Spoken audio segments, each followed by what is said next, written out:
I'm so honored and humbled to be here again this year.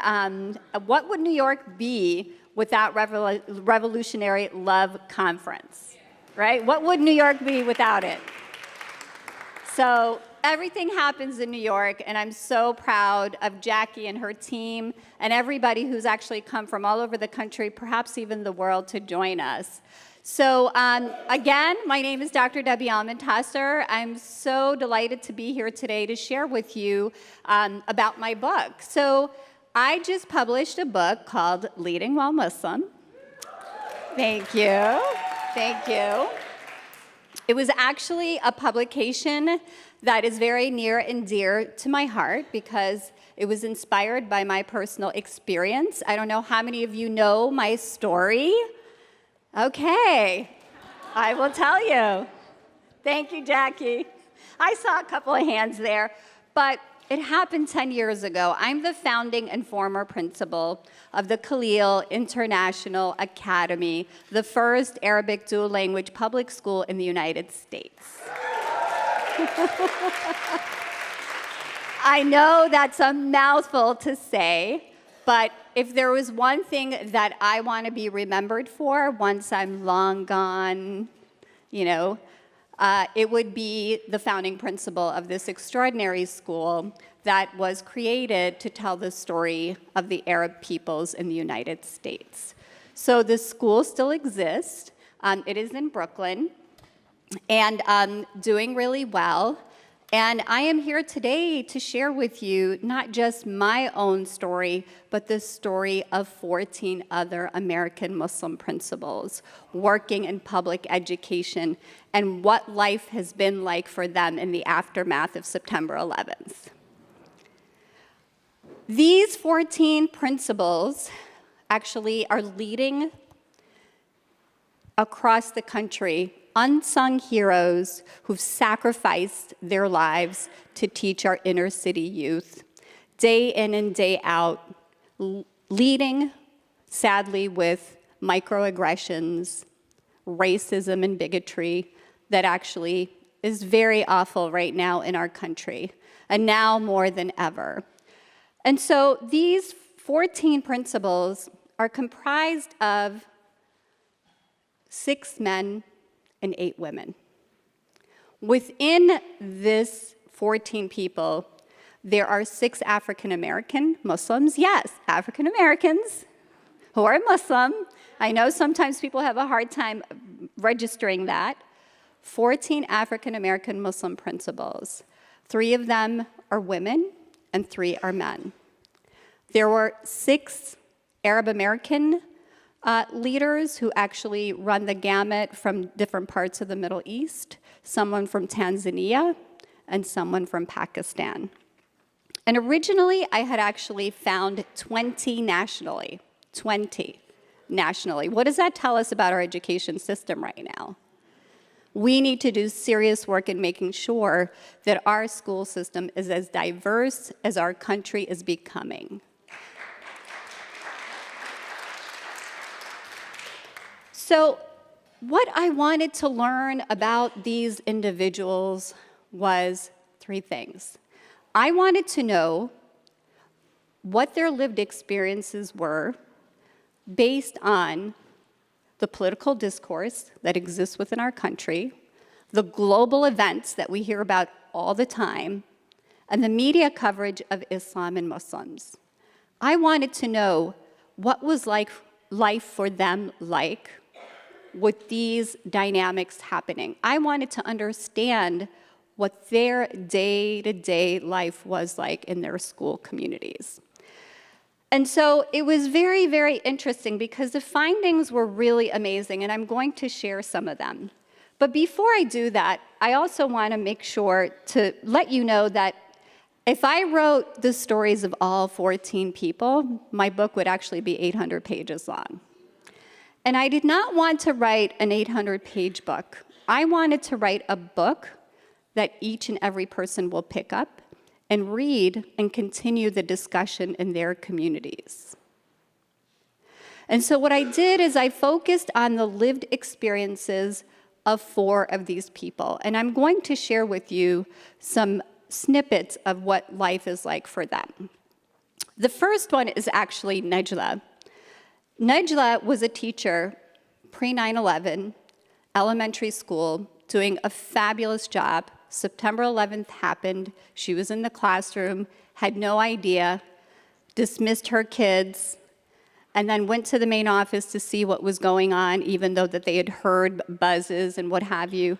She went and watched her staff in the cafeteria, basically watching the screen and seeing what had happened. And her colleagues turned to her when she said, "What are you watching?" They told her that what they were watching was Arabs and Muslims did this to us, and they all looked at her at the same time. She was so terrified of the looks that she was getting that she ran back into her classroom and huddled under her desk, crying of fear. Nejla continued her career in education, and one of the things that she wanted to do pre-9/11 was actually to become a school principal. And that was her aspiration. So she finally, after a couple of years, went into a leadership program to become a principal. And one of her colleagues said this to her: "Nejla, if you want to become a school leader, you need to change your wardrobe if you want to be a school leader." That, in a sense, is code language of take your hijab off if you really want this position. And she struggled internally, spiritually, professionally, and decided to take it off. She became an assistant principal, became a principal, and eventually, when I actually met her, she was already working on a district level and now is serving as an assistant superintendent, but remains without hijab. And so struggles internally about having to sacrifice her faith for her career. Another person I want to share with you is actually Rula. Rula is a very extraordinary woman who was a guidance counselor, has social work background. She took a very failing school that was on the brinks of closing.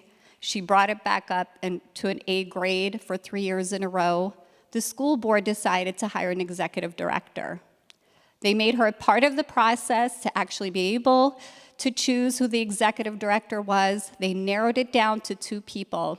She went off on summer vacation, came back from summer vacation, and found they hired someone else. They hired a 9/11 family member. Their first encounter, after being introduced and having an opportunity to chit-chat and get to know one another, sounded like this: "Are you Muslim? Is your husband Muslim? Are you a practicing Muslim?" Now, we know that your employer can't ask you these questions. It's illegal. And Rula knew this. But she was like, "I'm going to forget about this. I'm going to try to win this woman over, and I'm going to make it work." As much as Rula wanted to make it work, it didn't work because this woman couldn't accept her because she was Muslim. She chipped away at Rula's self-esteem and worth and her professional integrity and her professionalism as a leader who brought a school from nearly closing to an A grade 3 years in a row. By the end of the school year in April, she was under so much duress, Rula, that she actually fainted in the school, was taken out by EMS, hospitalized for 2 weeks. The school board didn't check on her. The executive director didn't check on her, and finally, when she came back to work, submitted to the school board a 14-page letter chronicling how her school year was.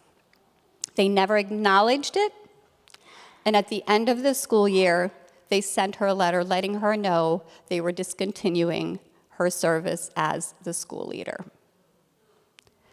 The more awful thing that happened to Rula is from that illness that she suffered was she now for life has to take seizure medication. That's how much duress she was under, that it affected her emotionally and physically. The next person I want to highlight to you is actually Aziz. Aziz is African American, very handsome, well-dressed, well-built man. When he walks in through the door, you could see the authority that he brings into the room with him. But the moment that he says, "My name is Aziz Mahmoud," he can see the reaction on the people's faces when they first meet him and hear that name, and literally feels that authority that he walked in with just dissipate because of what people are probably thinking about him and his Muslim name. His story is one that's really also heartbreaking. He one year had staff that were Muslim and asked to go to make Friday prayer. He also had students, it's a high school, who wanted to go make the Friday prayer. And so he accommodated the staff, making sure that they had flexible scheduling to be able to go make their prayer and come back. He gave permission to the students. And then one day out of nowhere, he gets a call that he's under investigation for promoting Islam in his school. His teachers went under investigation with investigators coming and questioning them. He was questioned, the students were questioned, families were questioned. He spent the whole entire year in turmoil thinking, oh my God, I'm going to lose my job. Eventually, at the disciplinary hearing that he had, they basically dismissed them, but told him that he cannot walk with his children, his Muslim students, to the mosque. If they do walk out, that he should be on a separate side of the street. He should not engage in any conversation with them going to the mosque. In regards to his staff, they found nothing wrong with it because he was able to provide them that opportunity. But from that experience, Aziz distanced himself from his students, has chosen now to not speak to his students about anything, the Muslim students, because he was afraid that this was going to actually put him again in some turmoil that he did not want to be put in. And so sadly, what a missed opportunity it is for his students, that he can't bond with them like he can bond with all of his other students in the school. But this is what is happening in many schools across the country with school leaders who are of different backgrounds and who are minorities. And the last person I want to highlight who's in the book is actually Ayman. And Ayman was really interesting when I approached him. He told me, I'm not the kind of Muslim you want to talk to. And I was like, well, what kind of Muslim are you? And he's like, well, I'm really not Muslim, so I don't think I qualify to be in your research. And I was like, please, I want you, please. He finally agreed. He wasn't practicing. He ate pork, he drank alcohol, he did everything that Muslims don't generally do. And he basically was like, so I'm not the perfect person for you. I was like, no, I want you. And he engaged me and he answered the questions. And sadly, when I had asked a question about spirituality because it was important, he at first went on this tirade that everything that's happening to Muslims is their fault. And that no Muslim clerics or religious leaders or scholars are out there denouncing terrorism and speaking out and condemning and, being out there. And I was like, where does this man live? Because, I've heard so many of them out there.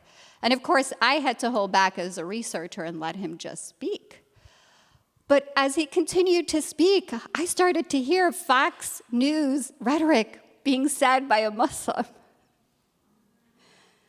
And sadly, what I saw with Ayman is he internalized the negative things about Islam and Muslims that are in the rhetoric. And it was really heartbreaking, and I just had to absorb all this. And then after I did the study, I sent him a very long email with a whole bunch of links for him to simply go and see where all these international statements are and who's doing what and how the Muslim community is civically engaged and combating hate and speaking up to defend Islam, etc. And I didn't hear back from him. But one of the things in the study that I had asked them was about their spirituality. And one of the things that he said, when I asked him to rate himself from 1 to 10, he rated himself a 7. And he actually recounted a childhood experience that he had with his stepmother, who was British and became Muslim. And he basically said, you know, if all the Muslims could be Muslim like my stepmother, then the Muslim world would be a better place. And I was like, wow, this is interesting. So I wanted to give you just a snippet of the life of these 4 people. The book is chock full of experiences of actually the other 10 people. The research is reflective within the book. It's there. You know, the themes that emerge were political climate, that it played a role in affecting them, the role of the media and how it affected them as well. They always were made to feel inferior and foreign. And also, they were made to feel this unconscious fear, always double-checking everything that they were saying to avoid being called an Islamist or that they have an Islamic agenda. And so those are the findings, and what I would love to do is engage you all in further discussion. I will be here. We actually have the book for signing, so you could see me, I don't know where, but you could see me to do it, and I'm just really, really excited to share it with you. And the last thing that I'm going to say about the book, which I said earlier, is it's a dialogue starter. Read it. There is plenty of call to action to stand up for your American Muslim brothers and sisters in public education, but not only in education, but also in leadership, whether it's the private sector, the public sector. The things that were happening to these school leaders, I've heard them happening on Wall Street, and I've heard them happening in Washington, D.C.